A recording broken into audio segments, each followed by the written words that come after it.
man shoma dzalikal yaum ghafarallahu lahu kulla dzambin. Saha jelema nu puasa tanggal hiji bulan haji dihampura sakabeh dosana eta jelema. Ya Allah ya Rabb. Tak man shoma dzalikal yaum kana kaman abadallaha taala sanatan lam yasillah bi ibadatillah tarfatain. Saha jelema nu puasa poean kadua maka Allah bakal mere ganjaran percis kos jelema ibadah ka Gusti Allah sataun teu maksiat sakiteup-kiteup acan. Man shoma dzalikal yaum istajaballahu du'a.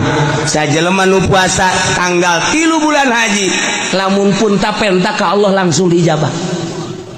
Geus tanggal 3 asal urang puasa poe eta menta diijabah. Ngan aya nu dibere langsung di dunia, aya nu diengkekeun di akhirat. Poean kaopat al yaumul ladzi ulida fihi Isa alaihi salam. Kangjeng Nabi Isa dilahirkeun tanggal 4 bulan Zulhijjah. Geus atuman shoma dzalikal yaum, sajelema nu puasa dina poe eta aya tanggal 4, nafallahu anul basa wal faqra, bakal dileugitkeun kariweuh jeung kapakiran. Tanggal 4 Masya Allah.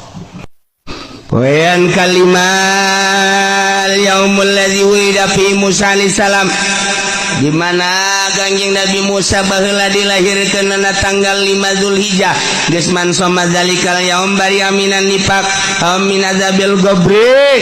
Sajalma nu puasa dina tanggal 5 bulan haji bakal bebas tina panyakit nifaq jeung tina siksa kubur. Anu somahu sajelema nu muasaan tanggal genep haji yanzurullah ilaihi berrahmah fala yu'adzabu ba'dahu abadan. Allah bakal mencrongkeun dengan penuh ka deudeuh jeung ka nyaah. Kulantaran Allah neuleukeun deudeuh jeung nyaah atuh moal disiksa salilana terus bae. Masya Allah ngadengekeun mah pohara puasa moal. Mantak man shamahu aglakallahu anhu 30 baban minal usri wa fataha lahu 30 baban minal yusri. Sajelema nu puasa dina poean ka-7 Allah bakal ngoncit 30 lawang kesulitan, bakal mukakeun 30 lawang kagampangan. Bah pohara jasa.